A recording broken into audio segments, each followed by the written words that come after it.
네, 오늘 사무엘상 23장 15절에서 18절 말씀이요. 공독해 올리겠습니다. 다윗이 사울이 자기의 생명을 빼앗으려고 나온 것을 보았으므로 그가 십광야 수풀에 있었더니 사울의 아들 요나단이 일어나 수풀에 들어가서 다윗에게 이르러 그에게 하나님을 힘있게 의지하게 하였는데 곧 요나단이 그에게 이르기를 두려워하지 말라. 내 아버지 사울의 손이 네게 미치지 못할 것이요 너는 이스라엘 왕이 되고 나는 네 다음이 될 것을 내 아버지 사울도 안다 하니라. 두 사람이 여호와 앞에서 언약하고 다윗은 수풀에 머물고 요나단은 자기 집으로 돌아가니라. 아멘. 간단하고 짧은 얘기인데요. 오늘 다윗과 요나단과 사울의 관계에 있어서 어, 사울이 왕으로 세워지고 다윗은 사울의 충신처럼 아들처럼 사울을 섬겼는데 결국은 어, 정적이 되어가지고 사울의 칼에 늘 목숨을 내놓고 살아야 되는 그런 위치에 다윗이 이제 전락하게 되죠. 다 아는 얘기고 단순한 얘기인데 이게 하루 이틀 들볶이다 보면 항상 그렇게 억울한 누명에 루머에 또 실질적으로 어떤 권력의 세력에 이렇게 시달리다 보면 사람들이 제명에 못 죽게 돼요. 진짜 보면. 우리나라도 이렇게 보면 늘 그런 일들이 어떤 정권에서도 계속 그런 일들이 일어나고 있거든요. 특히 이제 이 하루하루 노동을 하거나 뭐 어떤 특별한 직업에 속해 있는 이런 사람들 때로는 분신해서 자살하고 이런 사람들 많이 있어요. 근데 보면 뭐 너무 대의를 가지고 자살하는 사람들도 있지만 대부분 보면 억울함이 늘 있어요. 예를 들어서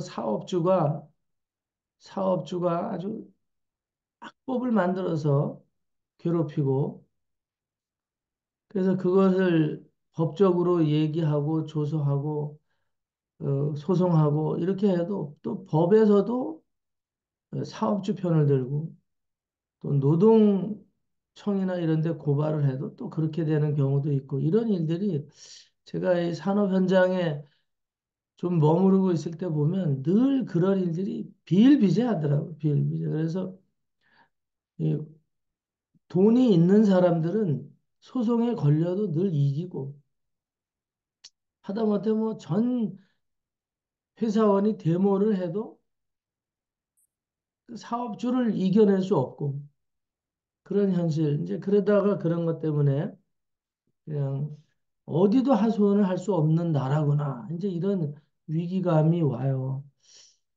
그래서 그런 불공정한 것 때문에 분신자살도 하고 그렇게 해서라도 자기의 억울함을 호소하려고 하는데 사실은 그렇게 해서 억울함이 해소되는 일은 그렇게 흔치 않죠. 사실은 많지 않아요.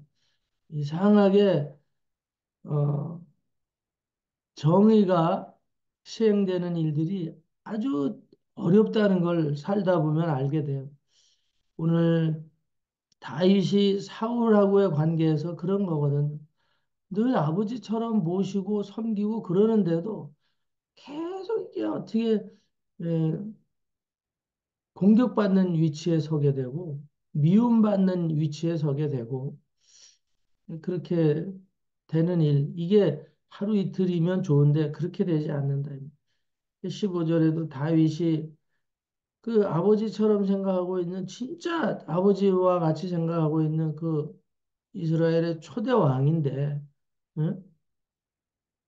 목숨을 걸고 골리앗으로부터 나라를 지켜서 또 그 왕을 지켜주려고 하고 그런 충신이면서 또 아들 같은 양자 같은 이런 다윗이 사울을 그토록 사랑하고 늘 나라를 위해서 마음과 몸을 다 바치는데도 불구하고 생명을 빼앗으려고 생명을 빼앗으려고 쫓아다닌다 이 말. 그 배경이 뭐냐? 이거는 정말 우리가 익히 아는 바대로 시기심에서 나오는 거예요. 시기심. 시기심인데 그 시기심의 배경은 낮은 자존감이거든. 낮은 자존감에서 시기심은 나와요.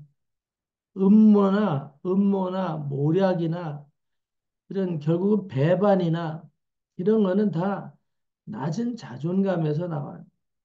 자존감이 강하면 내가 뭐 다윗 정도 같은 아이를 상대할 필요가 있는가? 뭐 그런 좀 장부 같은 기질이 있거나 아니면 사랑으로 넉넉히 품어줄 수 있는 어떤 자애심이 있거나 그러면 설령 가난하고 내가 왜소하고 초라하고 약해도 언제라도 품고 갈 수 있는 거거든요. 품고 갈 수 있어요. 그런데 오늘 우리들이 왕임에도 불구하고 품고 가지 못하고 오히려 그 권력을 가지고 죽이려고 하고 모함을 하고 적으로 만들어가고 이러는 것들은 자존감이 낮은 사람들에게서 일어나는 거거든요. 우리가 신앙으로 얘기하면 믿음의 문제로 가는 거지. 믿음의 문제. 오늘 우리나라도 많은 대통령들이 바뀌고 정치인들이 바뀌고 이제 얼마 안 있으면 선거도 있고 그런데 오늘 우리가 한 가지 알아야 될 것은 담대하고 뭐 믿음은 조금 유보하더라도 담대하고 정말 마음이 하나로 늘 뭔가 이 정의감에 신뢰감이 있는 사람들은 반드시 승리하게 되어 있어요. 사람들은 다 알게 되어 있어요. 저 사람은 언제라도 변함이 없구나. 늘 듬직하구나. 말 한마디라도 일사불란하고 응? 이렇게 조석변이하지 않는 그런 사람이다라는 인식이 있으면 그대로 되는 거거든. 그리고 그 권력의 자리에 있을 때 오늘 변함이 없으면 인생이 탄력받아서 승승장구하는 건데 또 그런 위치에 올라가다 보면 이게 또 타락이 되고 이제 그런 경우들 늘 우리가 보고 있잖아요.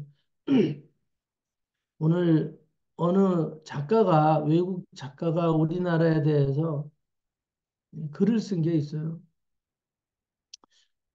그 사람은 세계 각 나라를 다니면서 그 나라의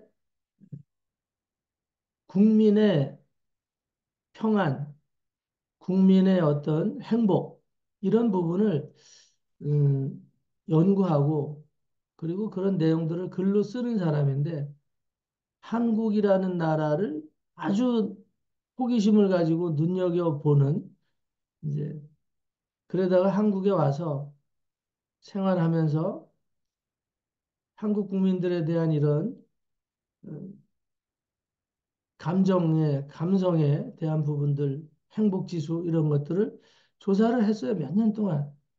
그리고 세계가 한국을 바라보고 세계의 심리학자들이나 세계의 뭐 정치인들이나 이런 사람들이 한국을 바라보는 시각들을 이런 것들을 이제 다 연구를 해서 결론을 내려서 책을 썼는데 결국은 그 내용이 뭐냐면 한국은 세계에서 최고 불행한 나라다.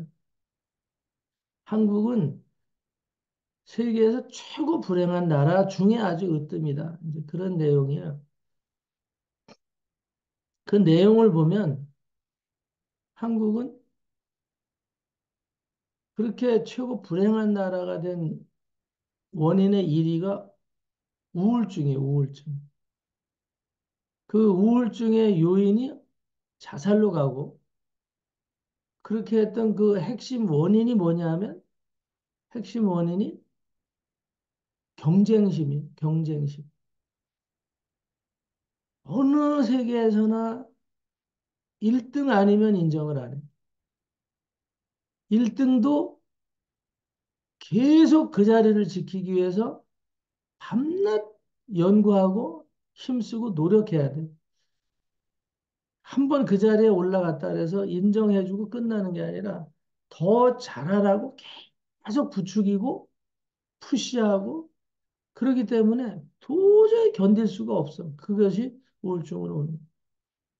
우리나라에서 우울증하고 알코올 중독자, 지금은 이제 마약 중독이 어마어마하게 퍼지고 있는데 앞으로 더 이게 정말 기하급수적으로 확산될 것이다. 이제 그런 결론들이 보여지고 있어요. 정치나 사회 문화 전반에 어디에 우리가 마음을 하나로 딱 붙이고 두고 갈 만한 그런 구석들이 없다 이 말이죠. 물론 정치를 하거나 이런 사람들이 나름대로 국민의 행복 지수를 높이려고 애를 쓰는 분들도 많이 있어요. 근데 이 부분이 계속 쟁론이 되고 추진하는데 장애가 되고 걸림돌이 되고 얼마나 그 싸움을 보는 국민들은 결국은 술을 마시게 되고 자포자기하게 되고 이 나라는 언제나 하나가 될까? 그런데 더해서 또 남북이 휴전 상태에 있어요. 그래서 또 외부적으로도 늘 포탄이 날아다니고 이런 나라가 우리나라라. 그래서 한국인의 이 행복 지수는 세계에서 불행하게도 최악의 순위를 가지고 있다. 1순위를. 그래서 자살률이 세계 1위, 우울증이 세계 1위. 이제는 이 연령대도 고령화 사회로 세계 1위. 하여튼 안 좋은 쪽에 다 세계 1위.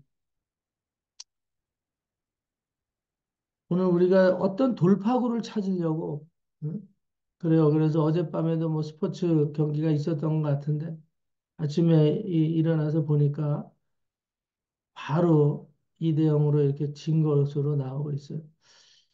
사람들이 대중가요나 어떤 가수나 스타가 하나 나오면 거기에 그냥 올인하고 어떤 영화가 하나 나오면 또 거기에 올인하고 이런 스포츠 경기가 일어나면 거기에 교회들 목회자들까지도 올인하고 막 그래요. 왜 그럴까 해보면 어디선가에서라도 한 일이라는 위로도 좀 받고 싶은 거예요. 그냥 내 마음의 응어리들을 다 풀고 싶은 거예요. 그 순간만큼은 거기에 그냥 올인하고 싶어. 그래서 우리나라에 얼마 전에 뭐 트로트 가수가 갑자기 떼돈을 벌고 이런 일이 생겼잖아요. 근데 그런 가수가 되는 그 1등 가수들이 뽑히는 우리나라의 이 현실 중에서 기준이 보면 어떻게 돼 있냐면 눈물의 세월을 살아온 사람이 대부분 1등이 되고 스타가 되더라고. 눈물의 세월을 살아온 사람이. 가정이 파탄이 되고 호르몬이 밑에서 자라고 알바를 하면서 학교를 다니고 응? 때로는 동네 건달들하고 어울려서 막 이렇게 다니고 응? 생계를 유지하기 위해서 공사장에서 뭐 이런 거 저런 거 했던 사람들 그런 사람들이 예, 가수가 돼도 톱스타가 된다. 왜 그럴까 보면 그 마음의 이 베이스에는 항상 삶에 대한 애환이 담겨 있는 그 애환이 있는 사람들의 심금을 울려버리는 거죠. 그래서 그 애환을 겪지 못한 사람들은 노래에 풍미가 없는 거죠. 슬픈 노래를 해도 그냥 수박 겉핥기식으로 우는 척하는 노래가 되고 말고 그래요. 그러나 실질적으로 아픔을 겪어보고 이 불행을 당해본 사람들은 그 애환이 노래가 되거든요. 그래서 이스라엘이 유다가 이 바벨론의 포로로 잡혀갔을 때 그 노래를 했다. 그래서 이 바벨론으로 잡혀간 유대인들의 이 노래, 그들의 노래가 얼마나 애달팠는지, 하나님이 나중에는 그 소리를 듣게 되는 거죠. 그 애달픈 소리들을. 그래서 마음을 바뀌어서 이제 하나님이 도움의 손길을 내미는 뭐 그런 말씀들이 성경에도 나오지만 오늘 어쨌든 우리가 그런 위기적인 나라 속에 살고 있고 교회들은 그 속에서 나름대로 어쨌든 역량을 펼치고 그 행복 지수를 나름대로 치유하고 높이려고 하는 그런 목표 아닌 뭐 목표를 가지고 또 가는 교회들도 많이 있어요. 어? 오늘 교회의 존재 이유 중에 하나가 될 수도 있어요. 작은 이유에 불과할 수도 있지만, 그러나 아주 큰 이유가 될 수도 있거든요. 오늘 어느 구석에서 우리가 위로받고 살 수 있는가? 인생 전반을 보면, 성경에서도 보면, 인간이 강건해야 70이고, 인간이 그냥 기본 수명은 70이고, 강건해야 80이다. 그리고 그 삶의 모든 과정은 수고와 눈물뿐이라. 이렇게 기록이 되어 있거든요. 수고와 눈물뿐이라. 하여튼 행복지수가 높은 나라든 가난한 나라든 지금은 일원화가 되고 있어요. 다. 과거에는 어떤 나라는 참 행복했었어요. 근데 오늘 일원화가 되는데 오히려 바뀌고 있어요. 오히려 다산을 하고 위계한 문명권에 있는 사람들 같고 한 끼 밥을 위해서 진짜 눈물 콧물 흘리는 이런 나라들이 오히려 행복지수는 더 높은 것으로 나온다. 행복 지수는 더 높은 것으로 나와. 왜? 보면 어쩌다가 강냉이 죽이라도 한 끼 먹을 때 그 기쁨을 통해서 하루의 삶이 해소가 되는 거예요. 하루의 어떤 이 두려움이. 근데 우리나라 같이 잘 살수록 하루 세끼 밥으로도 행복하지가 않은 거죠. 더 맛있는 게 없나? 뭐 이런 분위기? 아니면 통장에 지금 1억이 있는데 내일 일하면 1억 2천이 될까? 근데 그것으로도 내 노후가 보장될까? 막 이런 두려움으로 계속 하여튼 긴장을 하고 살게 만들어져 있어요. 하여튼 오늘 우리가 서로 위로자들로 서도 시원치 않을 그런 국면에 오늘 우리 이 나라가 있고 이 교회들이 그런 위기에 처해 있다. 오늘 그럴수록 우리가 여기 오늘 나오는 말씀대로 요나단과 다윗과 같은 그런 관계를 유지하고 가야 되지 않나.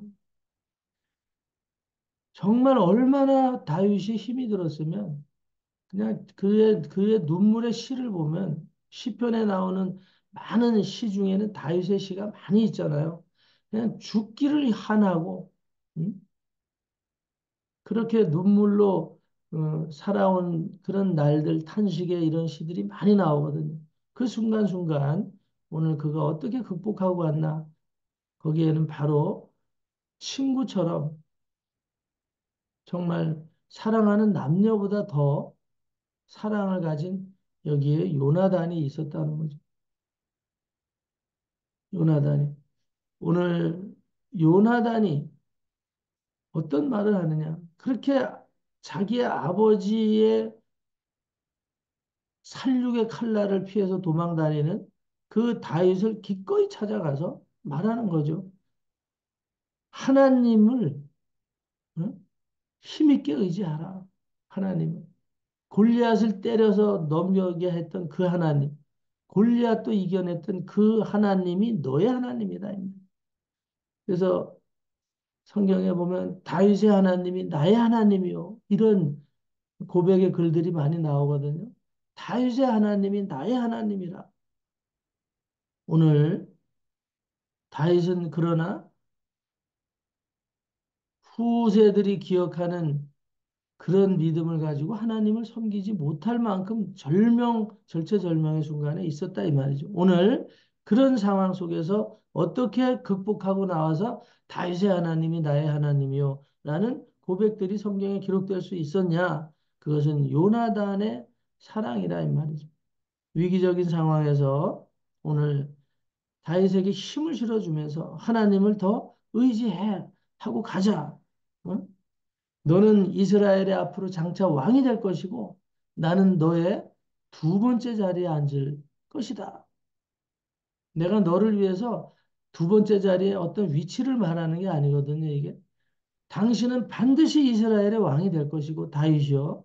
왕이 될 것이고 우리 아버지가 언젠가는 그 자리를 내려놓고 당신이 왕이 되고 나는 둘째가 된다. 그 말은 당신을 위해서 내가 바로 곁에서 오른팔이 되겠다. 이런 말이거든요. 응?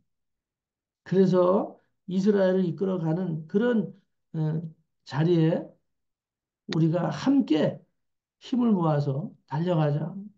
이제 그래서 이스라엘의 이 어려운 국면을 헤치고 나가고 평화의 국가가 분열의 왕국이 하나로 될 것이다. 이제 이런 위로의 말을 주는 것이요. 그걸 하나님이 반드시 이루어 주실 것이다라고 이렇게 말하는 거죠. 오늘 18절에 두 사람이 다윗과 요나단이 여호와 앞에서 언약을 하는 거예요. 하나님 우리가 이렇게 사랑하겠습니다. 비록 아버지는 잘못된 생각을 가지고 저렇게 응?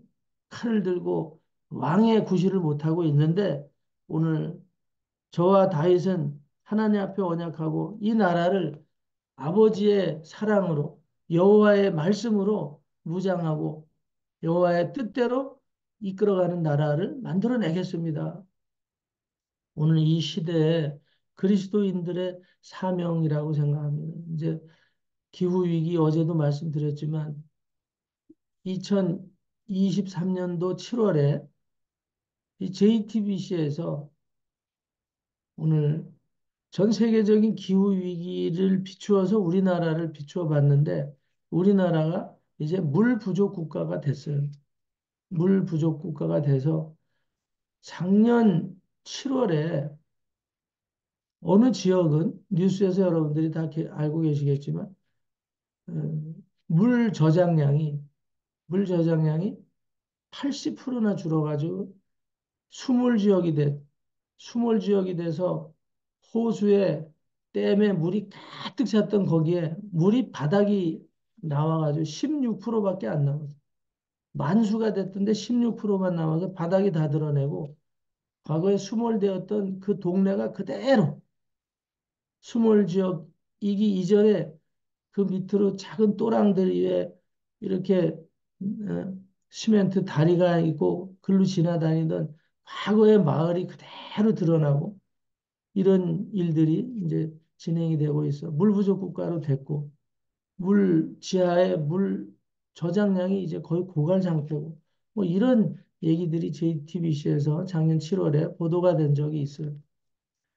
그런데 놀라운 게 해수면이 우리나라 지금 해수면이 2.7m가 올라와 있대요. 우리는 알지 못하죠. 근데 해안가에 사시는 분들은 이미 원래 있던 위치에서 상당한 이 거리를 해안 모래사장이었던 자리가 바다가 되어 있어요, 지금. 그게 수표면으로 보니까 우리가 조금 불어난 것 같고 한 10m 정도 바다가 더 넓어졌다. 요 정도 생각하는데 그 10m 정도 바다가 넓어진 그 그것을 전체적으로 해수면의 그 표고로 따졌을 때 2.7m가 우리나라가 높아진 상태. 땅 속에 있는 물은 줄어드는데 해수면은 점점 올라가고 있는데 그래서 해안가에 있는 분들은 배를 접안했던 자리가 자꾸 바뀌기 때문에 접안 시설을 다시 안쪽에다 해야 되고 접안을 할 수도 없어요. 얕은 물들이 깔리면서 배가 들어오지 못하는 그 돌바닥에 땅바닥에서 한 몇 미터밖에 안 되는데 물이 차 있으니까 거기엔 접안을 못해요. 그래서 무슨 스티로폴 같은 작은 이런 널판지를 타고 기존에 배가 있던 자리에 나가서 또 배를 타고 나가야 되는 이런 일들이 지금 현재 진행되고 있는 거죠. 오늘 아무도 모르게 정말 밤이 오듯이 그렇게 세계는 위기 속으로 들어가고 있고 오늘 우리 모든 인류의 운명이 이렇게 위기적인 상황에 있다는 거죠. 기후에서도 그렇고 국가 간의 경쟁력에 있어서도 그렇고 지구에 행복할 날이 과연 있는가? 아주 부정적인 말씀이고 우울한 말 같은데 오늘 우리가 이런 시대를 살면서 세상이 그런 걸 어떻게 하냐? 이제 그럴 게 아니라 오늘 우리가 정말 믿음의 친구들을 믿음의 친구들이 되어서 서로 위로하고 격려하고 이것을 돌파할 수 있는 방법은 세상적인 어떤 방법도 없어요. 축구 경기 하나로 우리가 위로받고 대단한 나라 이렇게 할 군번도 아니고 누구 하나의 영웅이나 스타를 바라보고 있을 때도 아니고 오늘 우리가 정말 이제 마음을 정비하고 진정한 위로자가 누구냐? 진정 우리를 이끌어 가시고 우리를 진짜 행복 지수 1위로 올려놓으실 분이 누구인가? 여호와 하나님밖에 없다는 이런 믿음들을 가지고 서로가 격려하고 우리가 그 믿음 안에서 승리하는 모습들을 응? 우리는 이런 위기적인 상황에서도 나라를 위해서 기도하고 또 이 땅에서 인류들이 살아나가는 날 동안에 하나님의 능력 안에서 살 때 비로소 오늘 우리들이 행복을 할 수 있고 나라와 민족이 그 은혜 안에서 잘 살 수 있게 된다. 이걸 우리 믿는 자들이 먼저 경험하지 않고는 오늘 우리가 누구에겐가 이 사실을 전달할 수 없게 되는 거거든요. 오늘 요나단은 하나님에 대한 견고한 믿음이 있었죠. 그것으로 다윗을 위로하게 되는 거죠.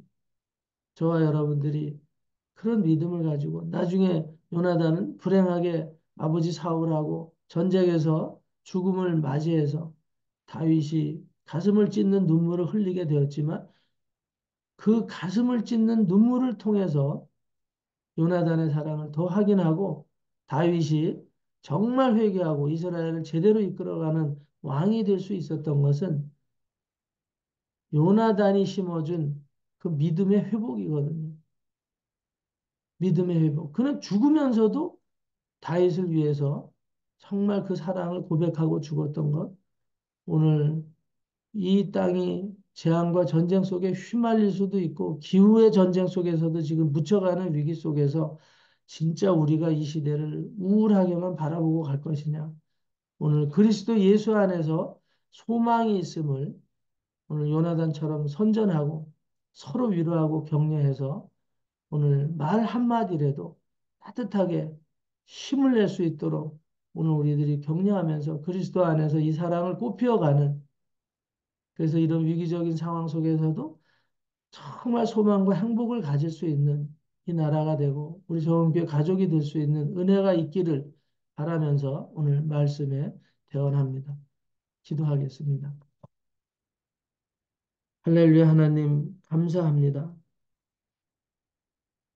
전 세계적으로 정말 기후로부터 국가 간의 경쟁력으로부터 또 국가 간의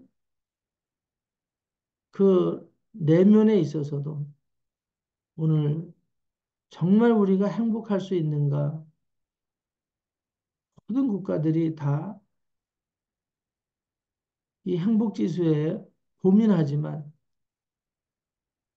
특별한 해결을 받지 못하는 그런 위기적인 상황들을 세계가 겪고 있습니다. 오늘 이런 위기적인 상황은 우리가 어떻게 할 수 없는 불가항력적이라는 것을 이제는 고백하고 오늘 닥쳐올 미래의 이 재앙들 같은 이런 순간들을 우리가 망각하려고 하거나 도외시하려고 하는 그런 사고 방식에서 벗어나서 발버둥 치기를 버리고 하나님께 의지하고 정말 창조주만이 이 모든 위기를 통해서 우리를 건져낼 수 있는 그러한 전지전능한 하나님이라는, 전지전능한 신이라는 것을 오늘 우리들이 믿고 있는데, 그 믿음으로 오늘 우리들이 서로를 위로하는 위치에 있는지 오늘 이 아침에 점검하게 하신 거 감사드리고, 오늘 우리가 서로 어려움을 겪을 때마다 위로의 말로, 믿음의 말로 서로 위로하고 격려해서 이 어려운 시기와 국난, 또 우리 인생들의 삶의 날들을 서로 그 믿음의 말씀들로 치유하고 격려하고 위로하고 손잡고 나가는 그런 은혜가 있어지기를 소망하는 그 말씀을 오늘 이 아침에 주신 하나님께 영광을 돌리고, 우리가 더욱더 위로하고 격려하면서 주님 오실 그날을 고대하는 우리 정원교회 가족으로 오늘도 승리하는 한 날이 되게 하여 주심을 믿고 감사를 드립니다. 오늘도 어려움 겪고 있는 우리 가족들이 있습니다.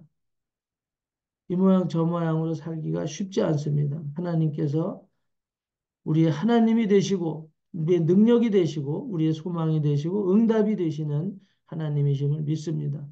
오늘도 우리에게 알뜰살뜰히 살피시는 주님의 그 사랑으로 우리를 치유하시고 강건케 인도하여 주시옵소서. 미혹의 모든 영들을 대적하고 분열의 영들을 파쇄하고 예수 그리스도 이름으로 축복하고 기도 올려나이다. 아멘.